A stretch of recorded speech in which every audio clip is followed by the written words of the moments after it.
नमस्कार, मैं हूं परवीन। आप सभी का हमारी स्पेशल रिपोर्ट में बहुत बहुत स्वागत है।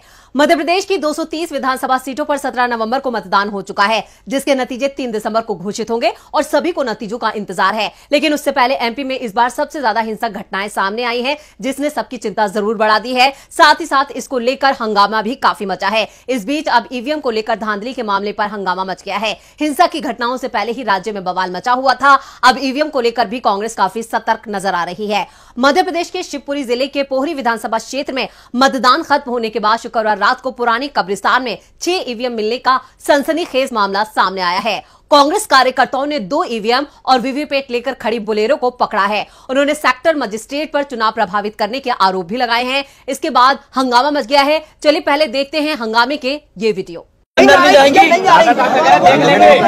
कोई नहीं देख पाएगा। मशीन अंदर नहीं जाएंगी, ये लोकतंत्र की हत्या है। मशीन अंदर नहीं जाएंगी। क्या बोल रहा हूँ?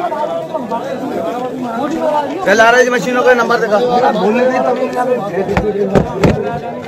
इधर इधर मेरे को व्हाट्सएप करना हो, भोपाल व्हाट्सएप।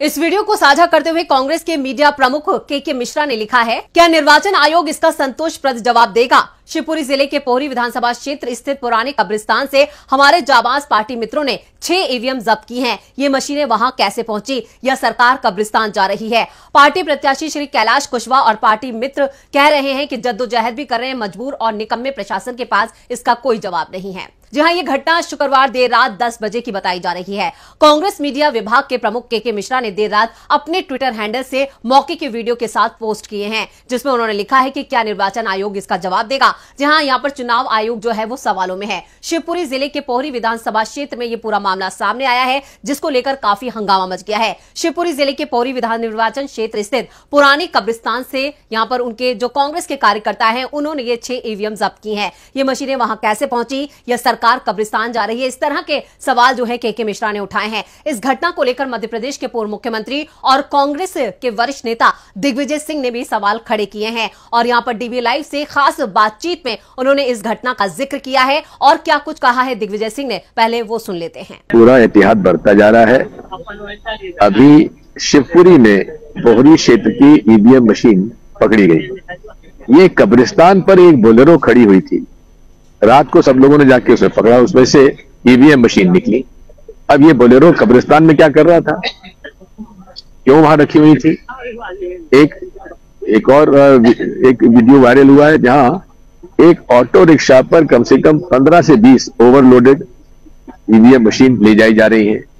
ये कौन सी ईवीएम मशीन है, किसकी है, क्यों ले जाई जा रही है? इसमें चुनाव आयोग इसको देखे, रिटर्निंग ऑफिसर इसको देखे, लेकिन इनसे कोई उम्मीद हमें नहीं है। लेकिन फिर भी कांग्रेस पार्टी के सारे उम्मीदवार और हमारी टीम पूरी सचेत है और इस तरह की कोई चोरी अगर होगी तो उसको तत्काल हम लोग उजागर करेंगे। तो सुना आपने, दिग्विजय सिंह का साफ तौर पर कहना है कि यहां पर बीजेपी हार रही है, इसलिए अब वो ईवीएम को भी निशाना बना रही है और ईवीएम से धांधली की जा सकती है। आपको बता दें, ये जो पूरा मामला है वो सेक्टर मजिस्ट्रेट जीएस दीक्षित ने यहां पर पहले गाड़ी में ईवीएम होने से इनकार कर दिया। जब कांग्रेस कार्यकर्ताओं ने गाड़ी खोलकर ईवीएम दिखाई तो वो सकपका गए। फिर उन्होंने कहा कि वो पोहरी विधानसभा के सेक्टर 3 के प्रभारी हैं। गोपालपुर क्षेत्र में ड्यूटी कर लौट रहे थे। उन्होंने जमा करने से पहले खाना खाने के लिए होटल पर रुक गए और विवाद बढ़ता देख मौके पर पूरे एसडीएम, तहसीलदार और भारी पुलिस बल पहुंच गया। मतलब इस मामले से अब बीजेपी जो है वो बेनकाब हो गई है। इसके बाद करीब 1.5 घंटे तक जो था वो रोड पर विवाद चलता रहा, काफी हंगामा मचा और इधर कांग्रेस ने मजिस्ट्रेट पर एफआईआर की मांग की है। जहां मजिस्ट्रेट पर एफआईआर की मांग कर रहे हैं, जैसे तैसे बोलेरो और सेक्टर मजिस्ट्रेट को वहां से निकाला जा सका। इसके बाद कांग्रेस कार्यकर्ता पॉलिटेक्निक कॉलेज स्ट्रांग रूम पहुंच गए, जहां कार्रवाई की मांग करते रहे। रात करीब 2 बजे बोलेरो में रखी गई ईवीएम पुलिस अभिरक्षा में दी गई है, तब जाकर यह मामला थोड़ा शांत हुआ है। लेकिन ये जो तस्वीरें हैं वो लगातार वायरल हो रही हैं। और शिवपुरी जिले की अगर बात की जाए, शिवपुरी जिले की पोहरी विधानसभा सीट पर इस बार त्रिकोणीय मुकाबला, जो चुनावी समीकरण है वहां पर त्रिकोणीय मुकाबला देखा जा रहा है और इस सीट से बीजेपी ने सिंधिया समर्थक पीडब्ल्यूडी राज्य मंत्री सुरेश राठेड़ा को प्रत्याशी बनाया है, तो कांग्रेस ने कैलाश कुशवाहा को मैदान में उतारा है, जबकि दूसरी ओर कांग्रेस से बगावत करके प्रद्युम्न वर्मा ने बहुजन समाज पार्टी से अपना पर्चा दाखिल किया है। बीएसपी के प्रत्याशी प्रद्युम्न वर्मा यहां पर पीडब्ल्यूडी राज्य मंत्री और बीजेपी प्रत्याशी सुरेश राठखेड़ा का गणित बिगाड़ दिया है, क्योंकि दोनों एक ही जाति के उम्मीदवार हैं। इस विधानसभा क्षेत्र में धाकड़ यानी किरार वोटरों की बड़ी संख्या है, लेकिन एक ही जाति के दो उम्मीदवार इस बार आमने सामने होने से सुरेश राठखेड़ा का गणित पूरी तरह से बिगड़ गया है। उन पर हार का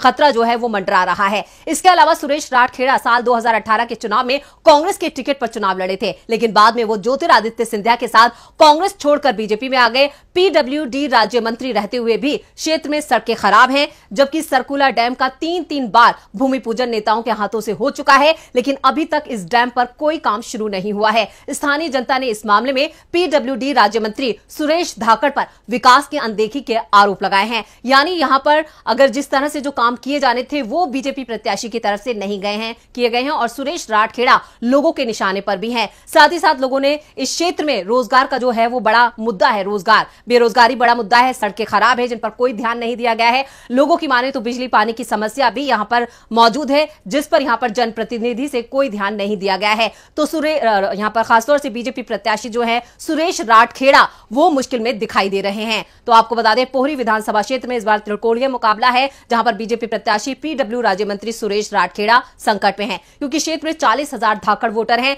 बीजेपी से सुरेश राठखेड़ा इसी जाति से आते हैं, जबकि बीएसपी के उम्मीदवार बनाए गए प्रद्युम्न वर्मा भी इसी जाति से आते हैं। दूसरी तरफ कांग्रेस की जो उम्मीदवार हैं कैलाश कुशवाहा, वो भी यहां मैदान में हैं। इस सीट पर कुशवाहा वोटर 30,000 के करीब है। इसके अलावा दूसरी जातियों में सहरिया आदिवासी जो हैं उनकी भी संख्या अच्छी खासी है, ब्राह्मण हैं, ठाकुर हैं और यहां पर यादव भी हैं, जिनकी संख्या यहां पर 15,000 के करीब बताई जा रही है। इस तरह से जातियों की जो झुकाव देखा जाए वो निश्चित ही यहां पर समीकरण बिगाड़ सकते हैं, लेकिन फिलहाल यहां पर सुरेश राठखेड़ा जो है वो मुश्किल में दिखाई दे रहे हैं। और जिस तरह से ये ईवीएम और वीवीपैट का मामला सामने आया है उससे समझा जा सकता है कि बीजेपी प्रत्याशी जो है वो अपनी हार से घबराए हुए हैं और अब ईवीएम में धांधली की जो आशंका है वो कांग्रेस की तरफ से व्यक्त की जा रही है। और इंतजार तो वैसे 3 दिसंबर का है जब नतीजे घोषित होंगे, लेकिन यहां पर सुरेश राठखेड़ा की बात की जाए तो चुनाव प्रचार के दौरान हमने देखा था वो किस तरह से जनता के सामने गिड़गिड़ा रहे थे। उन्होंने कहा था कि प्लीज मुझे वोट दे और रोते हुए भी नजर आए थे। तो उन्हें पहले से ही आभास हो चुका है कि उन्होंने जनता के लिए कोई काम नहीं किया है, जनता उनसे नाराज है और यहां पर बीजेपी प्रत्याशी की हार जो है वो तय माने जा रही है। इसलिए अब ईवीएम जैसी धांधली के मामले सामने आ रहे हैं, जिसको लेकर दिग्विजय सिंह ने भी अपनी नाराजगी जाहिर की है और ईवीएम को लेकर अब कांग्रेस ज्यादा सतर्क